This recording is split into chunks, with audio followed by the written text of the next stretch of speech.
కానీ భారతదేశంలో ఒక రాష్ట్రాన్ని తీసుకురావడం అనేది అది సామాన్యమైనటువంటి విషయం కాదు.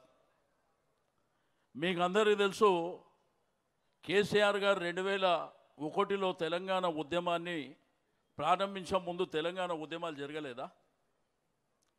1969లో జరగలేదా? మరి ఎందుకు సాకారం కాలే? ఎందుకు రాష్ట్రంగా ఏర్పడలే?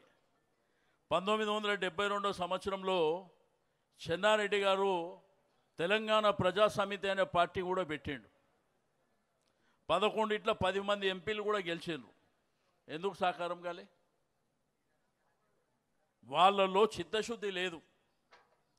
ఎప్పుడు చూసినా ఢిల్లీకి అమ్ముడుపోయినటువంటి నాయకులే తెలంగాణ ఉద్యమాన్ని నడిపించారు.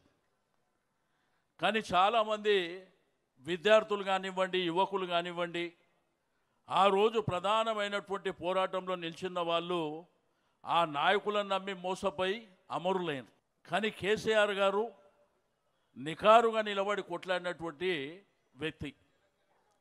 2001లో మూమెంట్ని స్టార్ట్ చేసినప్పుడు మనం గాంధీ మార్గంలో వెళ్ళాలి, హింసకు తావు లేకుండా అహింసా మార్గంలో వెళ్ళాలని ఆయన తీసుకున్నటువంటి కార్యక్రమాలన్నీ ఎక్కడ తీసుకున్నా కానీ మీకు సకల జనుల సమ్మె తీసుకోవచ్చు, వంట వార్పు తీసుకోవచ్చు, సడక్ బంద్ తీసుకోవచ్చు, జైల్ బరో తీసుకోవచ్చు. ఇట్లా ప్రజల్ని చైతన్యవంతం చేశాడు.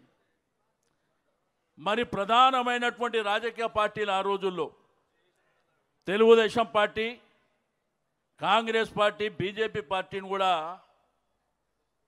సచ్చినట్టు ఆ ఉద్యమానికి వచ్చేటట్టు ప్రయత్నం చేశాడు. అంటే దేశాన్ని ఆకర్షించాలి, కేంద్ర ప్రభుత్వం మెడలు వంచాలి, తద్వారా మన రాష్ట్రాన్ని మనం సాధించుకోవాలి.